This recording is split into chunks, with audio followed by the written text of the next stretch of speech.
Hello दोस्तों, आज की कहानी का शीर्षक है खौफनाक खजाना। ये कहानी सिर्फ मनोरंजन के लिए ही है। कहानी का परिचय। ये कहानी एक छोटे से गांव की है जहां सैकड़ों सालों से एक रहस्यमयी खजाना छिपा हुआ था। इस खजाने को लेकर कई कहानियां प्रचलित थीं, जिनमें से अधिकांश में खजाने की रखवाली करने वाले भूत और आत्माओं का जिक्र था।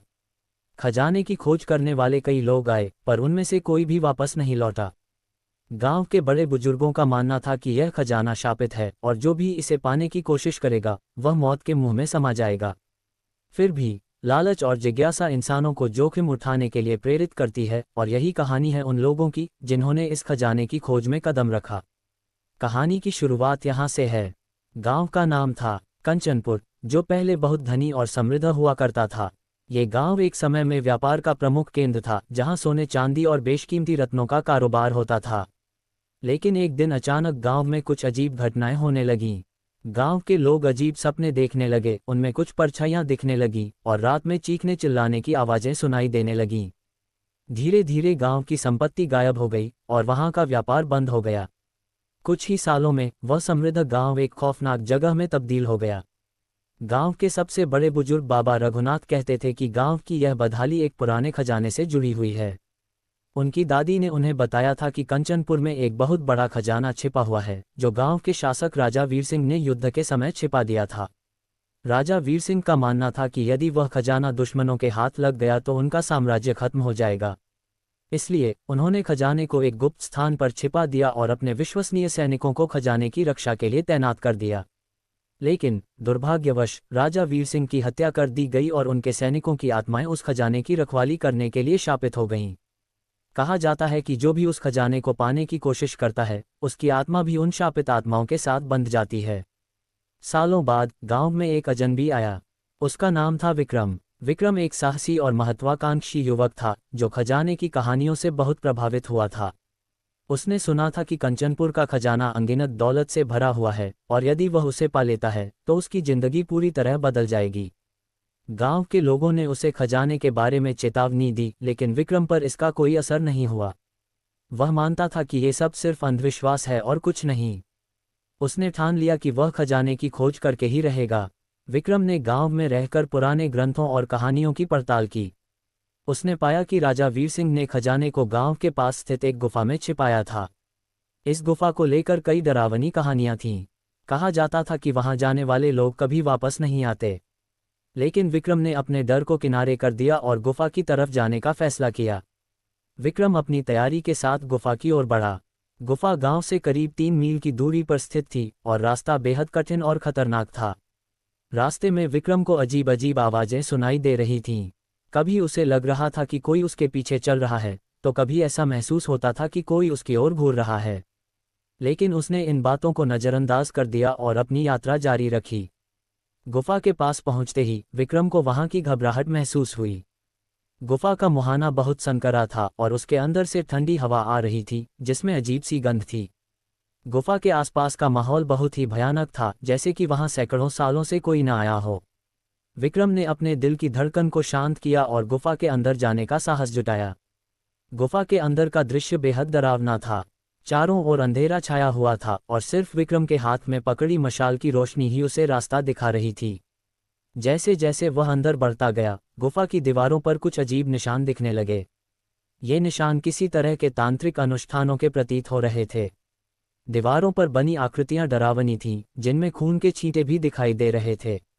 विक्रम को एक पल के लिए डर लगा, लेकिन उसने अपने मन को संभाला और आगे बढ़ता रहा। थोड़ी दूर जाने पर उसे गुफा के अंदर कुछ आवाजें सुनाई दीं। वह रुककर ध्यान से सुनने लगा। ये आवाजें किसी के रोने और चिल्लाने की थीं। उसे लगा कि शायद यह उसकी कल्पना है, लेकिन आवाजें धीरे धीरे तेज होती जा रही थीं। विक्रम ने मशाल को और ऊंचा किया और तेज कदमों से आगे बढ़ने लगा। अचानक उसे सामने एक बहुत बड़ा दरवाजा दिखा। ये दरवाजा धातु से बना हुआ था और इस पर भयानक आकृतियां उकेरी गई थीं। दरवाजे पर खून के निशान भी थे, जैसे किसी ने इसे खोलने की कोशिश की हो और मर गया हो। विक्रम ने दरवाजे को धकेलने की कोशिश की, लेकिन दरवाजा बहुत भारी था। उसने अपनी पूरी ताकत लगाई और दरवाजा धीरे धीरे खुलने लगा। जैसे ही दरवाजा खुला, विक्रम के सामने एक बहुत बड़ा कमरा था। इस कमरे के बीचों बीच एक बड़ा सा तख्ता रखा हुआ था जिसके चारों ओर सोने चांदी के ढेर लगे थे। ये वही खजाना था जिसकी तलाश में वह यहाँ आया था। सोने के सिक्के, हीरे जवाहरात और बेशकीमती वस्तुएं चारों ओर बिखरी हुई थीं।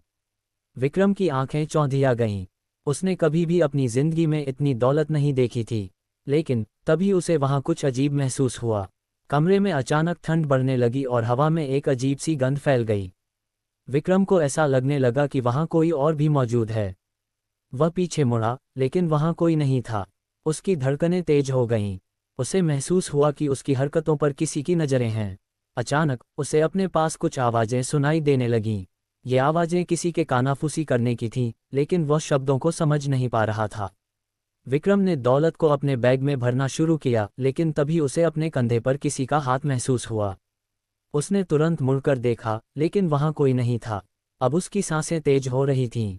वह समझ नहीं पा रहा था कि यह सब क्या हो रहा है। तभी उसे कमरे के कोने में कुछ परछाइयां दिखीं। ये परछाइयां धीरे धीरे उसके करीब आ रही थीं। विक्रम के शरीर में डर की लहर दौड़ गई। उसकी समझ में आया कि ये वही शापित आत्माएं हैं जो इस खजाने की रखवाली कर रही हैं। परछाइयां अब उसके चारों ओर मंडराने लगीं। विक्रम ने भागने की कोशिश की, लेकिन उसके पैर भारी हो गए थे। उसकी आंखों के सामने एक धुंधलापन छाने लगा और उसकी सांसें तेज हो गईं। परछाइयां अब स्पष्ट रूप से दिखाई देने लगीं। ये वही सैनिक थे जिन्हें राजा वीर सिंह ने खजाने की रक्षा के लिए तैनात किया था। उनके चेहरे पर कोई भाव नहीं था, लेकिन उनकी आंखों में गुस्सा और नफरत झलक रही थी। विक्रम ने अपनी आखिरी कोशिश की और कमरे से बाहर भागने की कोशिश की। लेकिन जैसे ही उसने दरवाजे की ओर कदम बढ़ाया, उसकी गर्दन पर एक ठंडी हवा का झोंका महसूस हुआ। उसने पीछे मुड़कर देखा और एक सैनिक की आत्मा ने उसकी गर्दन पकड़ ली। विक्रम चीखने लगा, लेकिन उसकी आवाज़ गुफा के अंदर ही घुटकर रह गई। उसके चारों ओर की आत्माएं अब उस पर झपटने लगीं। विक्रम के शरीर से उसकी आत्मा को खींचने की कोशिश कर रही थीं। कुछ ही पलों में विक्रम की चीखें बंद हो गईं। उसका शरीर धीरे धीरे निर्जीव हो गया और उसकी आत्मा भी उन शापित आत्माओं के साथ बंध गई। अब वह भी उन भूतिया सैनिकों में से एक बन गया था जो इस खजाने की रक्षा करते थे। गांव के लोग अगले कुछ दिनों तक विक्रम का इंतजार करते रहे, लेकिन वह कभी वापस नहीं लौटा। कंचनपुर का खजाना आज भी वहीं छिपा हुआ है और उसकी रखवाली शापित आत्माएं करती हैं। कई लोग उस खजाने की खोज में जाते हैं, लेकिन कोई भी कभी लौटकर नहीं आता। ये खजाना सिर्फ दौलत नहीं, बल्कि मौत का बुलावा है। जो भी इसकी तरफ बढ़ता है, वह अपने साथ सिर्फ मौत और भयानक शाप लेकर आता है।